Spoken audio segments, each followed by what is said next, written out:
Bab 14. Dalam perjalanan pulang, Hasan menarik gerobak di depan, sedangkan Danu mengawal di belakang. Dodi dan Sony sedang berjalan sambil mengobrol, sementara Wira tidur di atas gerobak. Dia sudah tidak tahan begadang dari semalam. Dodi berkata dengan semangat, "Kak Sony, coba cerita sekali lagi gimana Kak Wira menjual gulanya." "Dodi, aku sudah cerita berkali-kali. Tenggorokanku sudah mau sakit." Sony pun menunduk dan bermain dengan bajunya. "Ya sudah kalau nggak mau cerita lagi. Tapi kelak, panggil aku Zabran. Itu nama yang diberi Kak Wira untukku," ujar Dodi dengan serius. Sony mengangkat lengan bajunya sambil berkata, "Zabran, kenapa kamu nggak ganti baju baru? Baju ini nyaman banget, loh." Setelah meninggalkan toko gula keluarga Suteja, Wira pun berbelanja banyak. Semua orang mendapatkan 2 set pakaian dan sepatu baru. Dodi melirik ke arah ayahnya yang sedang menarik gerobak. Baju baru harus disimpan sampai tahun baru. Mana mungkin Dodi berani langsung memakainya seperti Sony. Jika tidak, ayahnya pasti bakal langsung mencambuknya hingga harus diseret pulang dengan gerobak. Hoam, Wira yang tidur di atas gerobak sudah bangun. Saat mengamati sekeliling yang tidak ada orang, dia pun membuka kotak uangnya. "Paman Hasan, berhenti dulu. Danu, Dodi, Sony, kemari. Kalian masing-masing dapat 50.000 gabak. Paman Hasan dapat 60.000 gabak, soalnya kerjanya paling capek. Kalian gak keberatan, kan?" Enggak," jawab Sony dengan terbata-bata. Mereka tahu Wira pasti akan membagikan uang kepada mereka. Namun, mereka mengira Wira paling banyak juga hanya akan memberikan 5.000 gabak untuk mereka. Alhasil, "Jangan, itu kebanyakan, Wira. Kamu sudah belikan kami begitu banyak barang. Kami sudah puas, nggak perlu kasih uang lagi." Hasan menggeleng.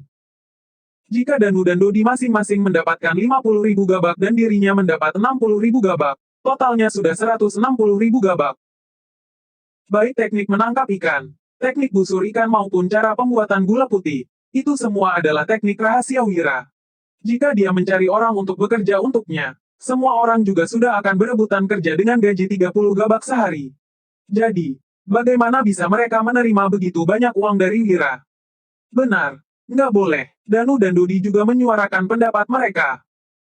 Mereka itu kerabat, hanya dengan ditraktir makan dan dibelikan baju sebagai imbalan saja sudah cukup. Sony juga bersuara, "Wira, aku cuman seorang gelandangan. Biasanya aku selalu kekurangan makanan, juga nggak punya baju ganti. Kemana-mana juga selalu dipandang rendah sama orang lain. Tapi selama 2 hari ini, aku sudah bisa makan enak. Sekarang, kamu juga belikan aku baju. Aku sudah puas kok, uangnya nggak perlu lagi." Bukannya mereka tidak mau menerimanya, tetapi tidak boleh menerimanya. Jika tidak, mereka akan merasa bersalah. Wira pun berkata sambil tersenyum, "Memangnya 50-60 ribu gabak itu banyak?" Danu, Dodi dan Sony langsung mengangguk. Namun, Hasan malah merenung. Setelah melihat reaksi mereka, Wira berkata, "Harga tanah seluas 600-700 meter persegi sudah butuh 5.000 gabak. Budi punya 20 hektar tanah. Nilainya paling nggak 1,5 juta gabak. Itu masih belum termasuk bahan pangan dan uang tunai yang dia punya. Kalau mereka begitu kaya, uang ini termasuk apa?" Keempat orang itu langsung terkejut dan mengangguk setelah mendengar ucapan Wira. 600.000 gabak memang terlihat banyak, tetapi sebenarnya masih tidak bisa dibandingkan dengan kekayaan Budi. Tapi, asalkan tetap berupaya keras, kita pasti bisa segera melampaui mereka. Wira berkata dengan senyum usil, "Kelak, kita bahkan bisa dapat 6 juta atau 60 juta gabak."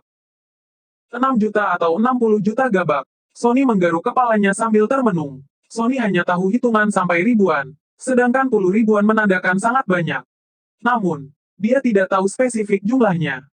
Danu dan Dodi hanya melongo. Sementara Hasan yang selalu bersikap tenang juga terlihat terkejut. "Aku kasih uang ini untuk kalian, bukan suruh kalian untuk sembarangan foya-foya." Wira memasukkan batang perak ke tangan mereka berempat, lalu berkata dengan serius, "Sony, Danu, Dodi, kalian sudah dewasa dan cukup umur untuk menikah. Pakai uang ini untuk bangun rumah, lalu carilah istri yang cantik dan baik. Kalau uangnya nggak cukup, nanti aku kasih lagi. Ingat, harus bangun rumah batu yang punya pekarangan. Nanti aku bantu desain rumahnya. Kalau kalian bangun gubuk jerami, nggak usah ikut aku lagi kelak." "Menikah, bangun rumah batu?" tanya Sony dengan terkejut. Kemudian, Dia tiba-tiba menangis dan berlutut. Wira, nyawaku ini sudah jadi milikmu. Kelak, kamu mau suruh aku bunuh orang juga boleh. Sony tidak pernah membayangkan bahwa dirinya bisa memakan nasi dengan lauk, minum alkohol, pakai baju bagus, bangun rumah batu dan menikah. Namun, impian yang terasa jauh ini sudah tercapai dengan hanya bekerja untuk Wira selama 2 hari. Kami juga, seru Danu dan Dodi bersamaan. Meskipun Hasan tidak berbicara, dia mengangguk ringan sambil menatap uang perak di tangannya. Biasanya, penduduk desa sudah menikah di usia 13-14 tahun.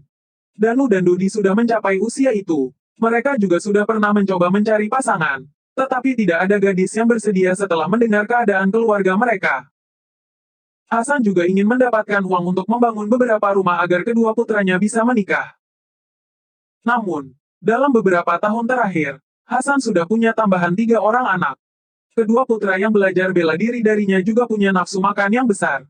Mereka sudah kerja keras selama beberapa tahun, tetapi uang yang terkumpul masih 3.000 gabak. Entah kapan mereka baru bisa mengumpulkan cukup banyak uang agar bisa menikah. Sekarang, kedua putranya sudah bisa langsung menikah dengan 160.000 gabak ini. Wira memapah Sony untuk berdiri, lalu berkata, buat apa bunuh orang? Pokoknya kita berusaha saja untuk kerja dan hasilkan uang supaya kehidupan kita bisa jadi makin baik. Keempat orang itu langsung mengangguk dengan yakin. Mereka sudah merasa cukup senang apabila bisa hidup berkecukupan. Danu, Dodi, Hasan menatap uang perak di tangan mereka dan berkata, sini, ayah bantu kalian simpan uangnya. Danu langsung tersenyum dan menyerahkan uang perak itu kepada ayahnya. Dodi juga menyerahkan uang perak itu dengan cemberut. Ayah, panggil aku Zabran dong. Hasan mengangkat cambuk di tangannya, lalu Dodi pun buru-buru kabur. Melihat gerakan Dodi yang gesit, Wira pun bertanya, Paman Hasan, Dodi bisa menghadapi sekaligus 9 orang di Pasar Timur.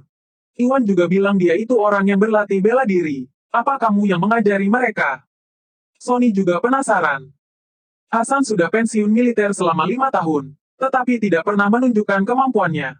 Waktu para warga saling berebut air di musim kemarau, baik Hasan, Danu maupun Dodi juga tidak pernah main tangan meskipun dimaki orang. Setelah merenung sesaat, Hasan menjawab, itu keterampilan bela diri yang diajarkan Panglima Militer dulu. Wira bertanya dengan penasaran, kalau gitu, kamu bisa lawan berapa orang sekaligus? Hasan menjawab, tergantung, sekarang tubuhku sudah lemah. Kalau dengan tangan kosong, aku bisa hadapi 10 orang biasa. Kalau lawanku punya senjata dan aku tangan kosong, sekitar 5-6 orang sudah bisa mengepungku. Kalau yang berlatih bela diri, 3 orang saja sudah bisa menangkapku. Makanya waktu di kota, sebisa mungkin jangan berkelahi. Orang-orang di sana punya senjata, bisa bahaya kalau dikepung. Wira memandang ke langit, lalu berkata, ayo jalannya cepat dikit. Kita harus sampai rumah sebelum gelap. Kalau enggak, Budi pasti datang tagih utang. Aku takut dia bertindak sembarangan ke Wulan kalau tahu dia sendirian di rumah. Buk, buk, buk. Ada 4 orang bawahan Budi yang menendang pintu rumah Wira. Budi berteriak, Wira, buka pintunya, sudah saatnya kamu bayar utang. Jangan sembunyi lagi, cepat keluar dan jadilah budakku. Selain itu, suruh istrimu mandi yang bersih. Hari ini, aku mau menidurinya. Wulan sudah menggunakan sebatang kayu untuk menahan gerbang rumah mereka. Mau jual ikan untuk bayar utang. Budi tersenyum mengejek, lalu melanjutkan, mana mungkin segampang itu bisa mendapatkan 40.000 gabak.